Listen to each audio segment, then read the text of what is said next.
Bonjour à tous et bienvenue dans 360, où cette semaine j'aimerais revenir sur ce dont j'ai parlé dans l'épisode précédent, à savoir la fonte de l'Antarctique. Que va-t-il exactement se passer sur le continent blanc? Eh bien, comme vous allez le voir, ce n'est pas si simple, et si nous avons compris les processus, nous avons encore du mal à définir les seuils auxquels ils se déclencheront. Mais commençons par le commencement. Les Inland Seas sont de grandes calottes de glace installées sur les continents. Cela implique que leur eau ne fait pas partie du volume de nos océans, contrairement à la banquise qui n'est que le gel de la surface de l'océan. En clair, vous pouvez faire fondre la totalité des banquises sans impact direct sur le niveau marin, mais toute fonte excessive des Inland Seas se traduit par une montée du niveau marin. C'est d'ailleurs ce qui s'est produit à la fin de la dernière période glaciaire. Il y a 13 000 ans, la Terre s'est réchauffée de 4 degrés Celsius en environ 9 000 ans. L'Inland Seas arctique, qui descendait dans certaines régions jusqu'au sud de l'Angleterre, au nord de l'Allemagne, au bord de la mer Noire, au Grand Lac d'Amérique, s'est mis à fondre, et de même que tous les petits Inland Seas qui recouvraient l'Himalaya, les Alpes et même une partie du Massif central, et notamment le vieux volcan Cantal. On en a d'ailleurs déjà parlé dans ma vidéo dédiée au volcanisme en France. Bilan, 120 mètres de montée du niveau marin qui se retrouve alors presque au niveau actuel. La formation, puis la fonte de l'Inland Seas arctique est un cycle qui s'est répété à plusieurs reprises. L'Inland Seas groenlandais n'est pas beaucoup plus pérenne. En revanche, cela fait près de 15 millions d'années que la température terrestre n'a pas été suffisante pour dégeler l'Antarctique. Et c'est là que nous intervenons. Ce n'est pas venu d'un coup. Notre influence s'est installée par étapes au fil des millénaires, comme je le discutais dans ma dernière vidéo sur l'Anthropocène. Mais depuis la seconde moitié du XIXe siècle, les humains ont rejeté d'importants volumes de CO2 dans l'atmosphère. Nonobstant quelques péripéties, comme l'histoire des chlorofluorocarbures, qui, non contents de détruire la couche d'ozone, nous ont fait craindre un refroidissement climatique mondial, l'accumulation de CO2 a provoqué une élévation des températures moyennes mondiales de 1,45 plus ou moins 0,12 degrés Celsius à date de 2023. Cette hausse des températures est suffisante pour déstabiliser non seulement des Inland Seas traditionnellement variants, comme celui du Groenland, mais aussi l'Inland Seas antarctique. Cette fonte des Inland Seas va conduire à une montée du niveau marin dont l'estimation retenue par les États est de 44 à 60 cm d'ici à la fin du siècle. C'est assez pour menacer nombre d'États insulaires, les Pays-Bas, les banlieues sud de Londres, les grandes villes de la côte est de la Chine, etc. Le niveau marin va ensuite monter pendant encore plusieurs siècles jusqu'à environ 2,50 m. Mais, évidemment, c'est un peu plus compliqué que ça. Déjà parce que ça dépend de l'importance du changement climatique.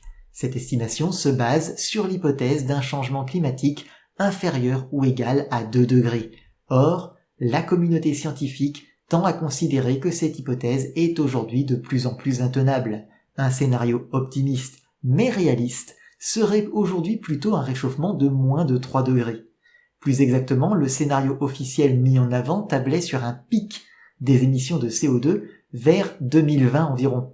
Or, nous savons aujourd'hui que les émissions de CO2 ont continué d'augmenter au moins jusqu'en 2024 et continueront vraisemblablement au-delà. Mais au-delà de 2 degrés, les modèles montrent que la fonte de l'Antarctique pourrait s'emballer. Au lieu de voir fondre sa bordure, on verrait fondre jusqu'à 70% de la calotte. Avec 3 degrés d'augmentation, l'élévation du niveau marin atteindrait alors 1 à 2 mètres d'ici à la fin du siècle, pour un total de 5 mètres à terme, rien qu'à cause de l'Antarctique. Il faut encore ajouter les conséquences à long terme de la fonte des autres glaciers. Au-delà de 6 degrés, la fonte sera totale et l'Antarctique à lui seul fera monter le niveau marin de 58 mètres. Combiné aux autres calottes et à la dilatation de l'eau sous l'effet de la chaleur, on se retrouverait alors avec entre 70 et 80 mètres de niveau marin en plus. Mais la bonne nouvelle, c'est que pour autant qu'on le sache, atteindre 6 degrés et plus de hausse des températures implique que les émissions de CO2 continuent d'augmenter au moins jusqu'en 2070, ce qui est trop tardif pour changer grand-chose à la situation de notre siècle. C'est une bonne nouvelle parce que c'est un problème pour les prochains, pas pour nous. Bref, ça c'est le scénario principal, basé sur nos théories les plus complètes sur le fonctionnement de la Terre et en l'occurrence de la calotte antarctique. Mais on est loin de tout comprendre et des résultats altèrent régulièrement ces prédictions, conduisant à proposer des hypothèses supplémentaires. Je vais maintenant m'attarder sur 2 résultats récents qui, s'ils sont validés, pourraient changer la donne pour le meilleur ou pour le pire. Commençons par le pire. La calotte antarctique repose sur le socle rocheux sous le niveau de la mer. L'Antarctique se réchauffant, de l'eau chaude vient se mettre en contact avec la glace et fait fondre les glaciers côtiers par leur base. Cela permet à l'eau chaude de s'infiltrer sous le glacier et de le faire fondre par en dessous. Ainsi désolidarisé du socle rocheux, le glacier s'étale en une couche plus étendue, mais plus fine, qui fond d'autant plus facilement, ce qui fait monter le niveau marin. Et plus le niveau marin monte, plus l'eau de mer peut s'infiltrer loin dans les terres, facilitant la fonte d'une plus grande partie des glaciers antarctiques. Et c'est un cercle vicieux qui s'engage. C'est ce qu'on s'attend à voir en cas de hausse de 3 degrés ou plus. Sauf qu'une étude récente, publiée en juin dernier, suggère que les points les plus vulnérables de la calotte antarctique peuvent subir ce phénomène dès à présent et que le cercle vicieux va bientôt commencer, voire a déjà commencé.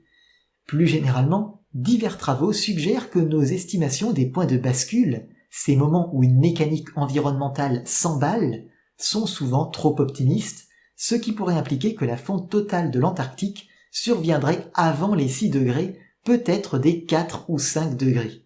Mais on n'a pas les données pour le dire avec exactitude. De quoi craindre un emballement de la fonte de l'Antarctique? Peut-être pas. Mais si je veux vous expliquer comment la fonte de l'Antarctique pourrait stopper la fonte de l'Antarctique, il me faudrait doubler la longueur de cette vidéo. Alors, ce sera pour une autre fois. D'ici là, puisse votre esprit demeurer vif et votre curiosité dénuée de toute limite.